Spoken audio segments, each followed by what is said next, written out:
చిత్తూరు జిల్లాలో ఘోర ప్రమాదం చోటు చేసుకుంది. ఒక భారీ బస్సు ప్రమాదం చోటు చేసుకున్నట్లుగా తెలుస్తోంది. చింతూరు ఘాట్ రోడ్లో ఒక ప్రైవేట్ ట్రావెల్స్ బస్సు లోయలో పడిపోయింది. ఈ ప్రమాదంలో 15 మంది అక్కడికక్కడే ప్రాణాలు కోల్పోయారు. బస్సులో మొత్తం 37 మంది ప్రయాణికులు ఉన్నట్లుగా తెలుస్తోంది. భద్రాచలం దర్శనం అనంతరం అన్నవరం వెళ్తుండగా ఈ ప్రమాదం చోటు చేసుకుంది. మారేడుమిల్లికి 32 కిలోమీటర్ల దూరంలో ఈ ప్రమాదం జరిగింది. ఘటనా స్థలానికి ఇప్పటికే పోలీస్ శాఖ చేరుకుంది. సహాయక చర్యలు కొనసాగుతున్నట్లుగా సమాచారం అందుతోంది. అయితే అసలు ఈ ప్రమాదానికి కారణం ఏంటి అనేది పూర్తి స్థాయిలో ఇంకా తెలియాల్సి ఉంది. భారీ నష్టం కనిపిస్తోంది. 15 మంది అక్కడికక్కడే, మొత్తం 8 మంది అక్కడికక్కడే ప్రాణాలు కోల్పోయినట్లుగా తెలుస్తోంది.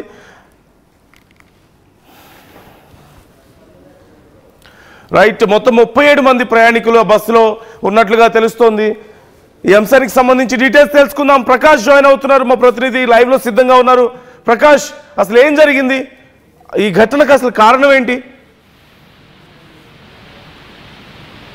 నందు, ఏదైతే ఈ యొక్క భద్రాచలం వైపు నుంచి అలాగే చింతూరు నుంచి మారేడుమిల్లి వైపు వస్తున్నటువంటి బస్సు ఏదైతుందో ప్రైవేట్ ట్రావెల్ బస్సు, ఇది అంతా కూడా టూరిస్టులు ఉన్నటువంటి బస్సు. ఒక్కసారిగా మారేడుమిల్లికి అలాగే చింతూరుకు మధ్య ఉన్నటువంటి సమీపంలో ఈ బస్సు అయితే ఒక్కసారిగా ఆ యొక్క ఘాట్ రోడ్ లో అదుపు తప్పి మొత్తం లోయలో పడిపోయినటువంటి పరిస్థితి ఉంది. బస్సు తల్లకిందులుగా పడిపోయిన నేపథ్యంలోనే మొత్తం అందులో ప్రయాణిస్తున్నటువంటి మొత్తం టూరిస్టులందరూ కూడా మొత్తం 15 మంది వరకు కూడా మృతి చెందినట్టుగా కూడా సమాచారం అయితే తెలుస్తుంది. అలాగే మొత్తం బస్సులో అయితే ప్రయాణం చేస్తున్నప్పుడు 37 మంది వరకు కూడా ప్రయాణికులు ఉన్నట్టుగా తెలుస్తుంది. 37 మందిలో ప్రస్తుతం అయితే 15 మంది వరకు కూడా వాళ్ళంతా కూడా చనిపోయినట్టుగా చెప్పుకొస్తున్నారు. అంటే తెల్లవారుజామున 4:30 ఆ ప్రాంతంలో పక్కన దట్టమైన మంచు కురుస్తున్న పరిస్థితి పక్క కనపడుతుంది. ఈ నేపథ్యంలోనే ఈ బస్సు మనకు ప్రధానంగా చూసుకుంటే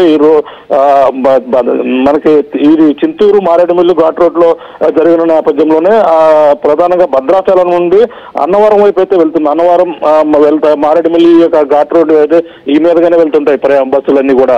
అంటే అక్కడ భద్రాచలం దర్శనం చేసుకున్నారు. దర్శనం అనంతరం కూడా రాత్రి బయలుదేరిన నేపథ్యంలోనే ఈ సరిగ్గా తెల్లవారుజాము 4 గంటల ప్రాంతంలోనే ఈ యొక్క ప్రమాదం సంభవిస్తున్నట్టుగా తెలుస్తుంది. ఇప్పుడైతే ప్రస్తుతం అక్కడ ప్రాంతంలో ఎవరు కూడా ఇప్పుడు చేరుకుంటున్నారు.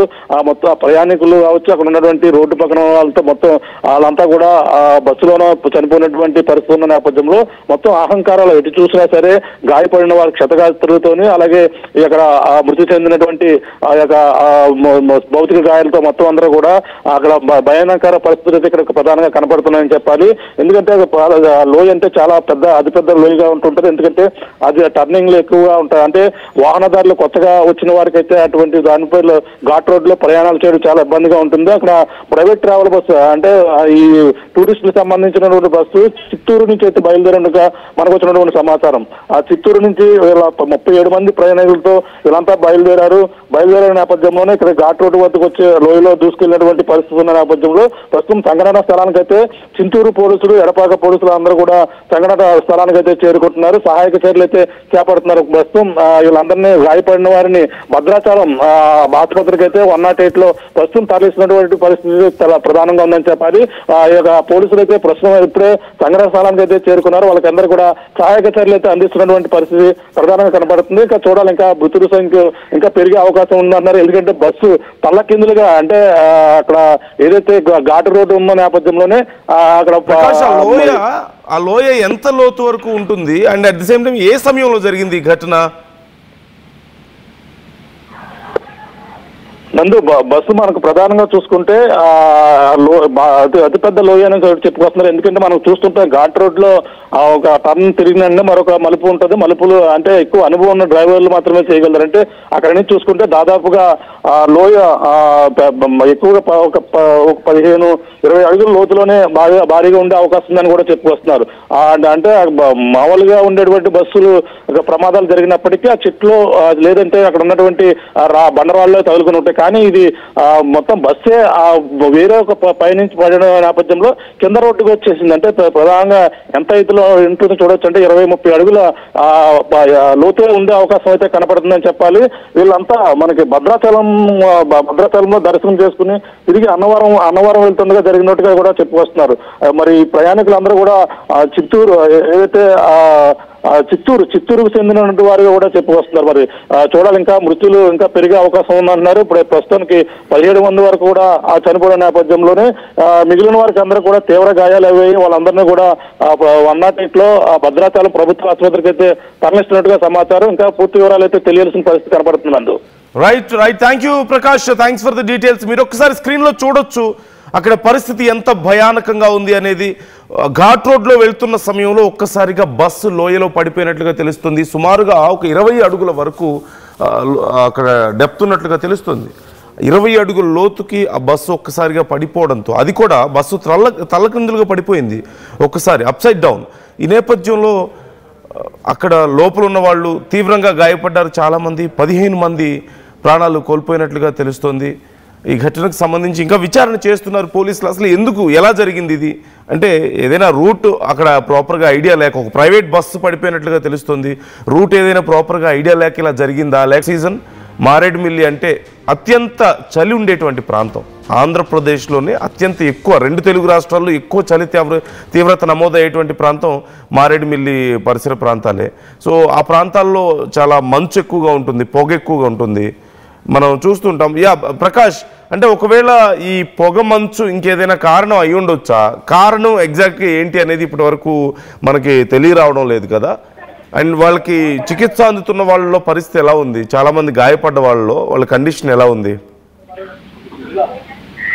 ఇంకా సహాయక చర్యలు అయితే అందుతున్నాయని అందరూ చెప్పాలి. ఎందుకంటే అక్కడ ప్రయాణం చేయడానికి బయటకి ఇక్కడ ఇటు మారేడుమిల్లి వెళ్ళాలన్నా, ఇటు రాజమండ్రి రావాలన్నా కూడా ఇటు చూసిన 150 కిలోమీటర్ల జర్నీ చేయవలసిన అవసరం అయితే ఉంటుంది. ఎందుకంటే వీళ్ళకి ప్రస్తుతం 108 వీళ్ళని తరలిస్తున్నప్పటికీ గాయపడిన వారిని ఇంకా మార్గ మధ్యలోనే కనపడుతున్నారని చెప్పాలి. ఎందుకంటే ఆ యొక్క ప్రమాదంలో అయితే అక్కడ ఘాట్ రోడ్డు కావడంతోనే సహాయక చర్యలు చేసేందుకు కూడా చాలా ఇబ్బంది పడుతున్నాం చూడొచ్చు. అంటే బస్సు తల్లకిందులుగా పడిపోయిన నేపథ్యంలోనే బస్సులో వాళ్ళందరినీ కూడా తీసేందుకు ఇంకా సహాయక చర్యలు అయితే కొనసాగుతుందని చెప్పాలి. అందులో ఎవరున్నారు, ఎవరు ఎక్కడ ఉన్నారు, ఏ ప్రయాణికులు ఎక్కడ ఉన్నారు పూర్తిగా తెలియని పరిస్థితి అయితే కనపడుతుందని చెప్పాలి. అక్కడ ప్రస్తుతం వీళ్ళనైతే అందులో ఉన్నటువంటి 37 మంది ప్రయాణికులుగా చెప్పుకొస్తున్నారు. 37 మందిలో ఈ 15 మందిగా అంటే బయటకు వచ్చిన వాళ్ళని మాత్రమే కౌంట్ చేస్తున్నారు. ఇంకా లోపల ఆ యొక్క చనిపోయినటువంటి భౌతిక కాయాలు ఇంకా అక్కడ బస్సులోనే ఉన్నటువంటి పరిస్థితి ఉంది. పోలీసులు చేరుకుని వాళ్ళని అయితే ఒక్కొక్కరుగా బయటకు తీస్తారు. ప్రమాదం అంటే మంచు అంటే మనకి ప్రధానంగా ఈ శీతాకాల సమయంలో ఎక్కువ ప్రమాదాలు జాతీయ రహదారుల పైన ఇటువంటి దట్టమైన అడవి ప్రాంతంలో కూడా జరుగుతున్నాయి. ఎందుకంటే అక్కడ ఉష్ణోగ్రతలు భారీగా పడిపోతుంటాయి. ఇప్పటికే పాడేరు కావచ్చు, మిడుమూరు కావచ్చు, ఇవన్నీ కూడా సింగిల్ డిజిట్లకే మొత్తం అంతా కూడా ఉష్ణోగ్రతలు అయితే పడిపోతున్నాయి. ఆ విధంగానే దట్టమైన మంచు పడుతున్న నేపథ్యంలో 4:30-5 గంటల ప్రాంతంలో ఈ ప్రమాదం అయితే జరిగినట్టుగా తెలుస్తుంది.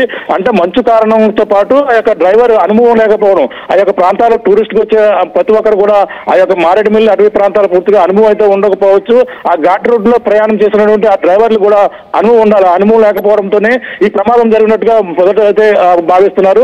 ముఖ్యంగా మంచు ప్రమాదం అంటే మామూలుగా ఉన్న రోడ్లు, జాతీయ రహదారిపై ఉన్నటువంటి రోడ్లు మామూలుగా అనుభవం ఉంటుంది. కానీ ఈ ఘాట్ రోడ్ లో ఉన్నటువంటి ఎక్కడ మలుపు ఉంటుంది, ఎక్కడ లోయ ఉంటుంది, ఎటువంటి పరిస్థితి ఉంటే పూర్తిగా తెలియని పరిస్థితి ఉంటుంది.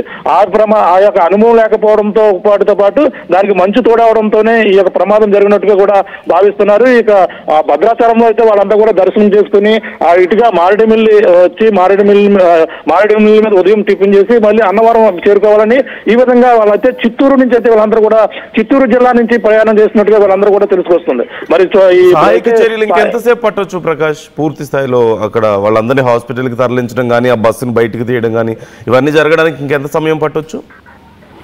ఇంకా 2-3 గంటలు పట్టే అవకాశం అయితే కనపడుతుంది. ఎందుకంటే అక్కడ ఎటువంటి వాహనాలు రావాలన్నా సరే అక్కడ పూర్తిగా ఘాట్ రోడ్డు పూర్తిగా మొత్తం ట్రాఫిక్ తో మొత్తం అంతా ఇరుక్కుపోయినటువంటి పరిస్థితి కనపడుతుందని చెప్పాలి. ఆ సహాయక చర్యలు అంటే ఇప్పుడు ఉన్నటువంటి వారిని, గాయపడిన వారిని, క్షతగాతుల్ని అంబులెన్స్ లో 108 లో ఒకటి తీసుకెళ్లి ఇంకా భద్రాచలం వైపు అయితే తీసుకుని వెళ్తున్నారు. ఇంకా 108 అంబులెన్స్ అయితే అక్కడికి చేరుకుంటున్నాయి. వాళ్ళందరినీ కూడా ఇటు బాగా పరిస్థితి ఇష్టంగా ఉన్న వాళ్ళని ఇటు రాజమండ్రి తీసుకురావాలనేది ఆలోచనలో కూడా ఉన్నట్టుగా కూడా తెలుస్తుంది. మరి పోలీసులు అయితే ప్రస్తుతం చింతూరు సంబంధించిన ఎటపాక పోలీసులు అయితే అక్కడ చేరుకున్నారు. మరి ఇంకో 2 గంటల పాటు కూడా సహాయక చర్యలు అయితే చేపడతారు. అందులో ఉన్నటువంటి అక్కడ ఉన్నటువంటి భౌతిక కాయాలన్నీ కూడా ఒక్కొక్కటి కూడా తీసి ఆ సంఘటన స్థలంలోనే 15 మంది సంబంధించినటువంటి భౌతిక కాయాలన్నీ కూడా బయటకు తీస్తున్నటువంటి పరిస్థితి అయితే ప్రస్తుతం అక్కడ ఆ సహాయక చర్యలు గాయపడిన వారిని ఇప్పటికే బయటకు తీసి ఆ రోడ్డు మీద కూర్చుకుని ఆ గాయపడినటువంటి గాయాలతో వాళ్ళంతా కూడా రోడ్డు పైనే ఆ కన్నీరు మున్నీరుగా విలపిస్తూ అహంకారాలు ఎక్కడ చూసినా సరే హృదయ ఉదారకర సంఘటనే ఇక్కడ ప్రధానంగా చింతూరు ఘాట్ రోడ్ లో మనకు ప్రధానంగా కనపడుతుందని చెప్పాలి. ఈ ప్రమాదంలో ఇంకా మృతుల సంఖ్య పెరిగే అవకాశం ఉందని కూడా చెప్పుకొస్తున్నారు. గాయపడిన వారిని అయితే ప్రస్తుతం వాళ్ళని హాస్పిటల్కి తరలించే పనిలో పోలీసులు అయితే నిమగ్నమయ్యారని మనం ప్రధానంగా చెప్పవచ్చు. నందు right. Thank you Prakash, thanks for the details. మొత్తం మీద అక్కడ పరిస్థితి చాలా గందరగోళంగా ఉంది, చాలా భయానకంగా ఉన్నట్లుగా తెలుస్తుంది. మీరు స్క్రీన్లో కూడా చూస్తున్నారు, బస్సు ఇంకా అదే పొజిషన్లో కనిపిస్తుంది. లోపల ఉన్న వాళ్ళని చాలా వరకు బయటకు తీశారు, కానీ ఇంకా మరికొంతమంది ఉన్నట్లుగా తెలుస్తుంది. లోపల నుంచి ఆ బాధతో అరుస్తూ ఏడుస్తున్నటువంటి ఆ శబ్దాలు ఆ ప్రాంతం అంతా కూడా భయం గొలుపుతున్నట్లుగా తెలుస్తుంది చుట్టుపక్కల ఉన్న వాళ్ళందరినీ కూడా. అలాగే ఈ ఘాట్ రోడ్లో వెళ్ళే వాళ్ళందరూ అక్కడ ఆగిపోవడంతో ట్రాఫిక్ సమస్య తలెత్తినట్లుగా తెలుస్తుంది. అయితే ఇప్పటికీ 15 మంది ప్రాణాలు కోల్పోయారు. మృతుల సంఖ్య మరింత పెరిగే అవకాశం ఉందంటున్నారు. దగ్గరలో ఉన్నటువంటి హాస్పిటల్స్కి తరలిస్తున్నారు. ఈ ప్రమాదానికి కారణం ఏంటి అనే ప్రశ్న వచ్చినప్పుడు ఎగ్జాక్ట్గా లోపల ఉన్న వాళ్ళు చెప్పలేని పరిస్థితి.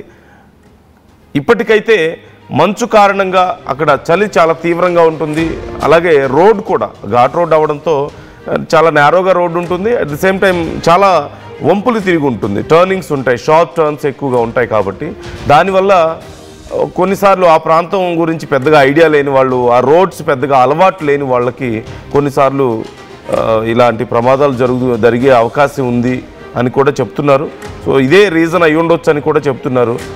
సుమారుగా 20 అడుగుల లోతులో బస్సు పడిపోయినట్లుగా తెలుస్తుంది. అప్ సైడ్ డౌన్ మీరు చూస్తున్నారు, still it's in same position. మరొక 2 గంటలు సమయం పట్టే అవకాశం ఉన్నట్లుగా తెలుస్తుంది పూర్తి స్థాయిలో అక్కడ సహాయక చర్యలు ఫినిష్ చేయడానికి. ఎప్పటికప్పుడు ఈ అంశానికి సంబంధించి మేము మీకు అప్డేట్స్ అందిస్తూ ఉంటాం. మా ప్రతినిధి ప్రకాష్ ఫాలోఅప్ చేస్తూ ఉంటారు ఈ అంశానికి సంబంధించి. సో మీ అభిప్రాయాలను కూడా కామెంట్ చేసే ప్రయత్నం చేయండి ఈ అంశానికి సంబంధించి.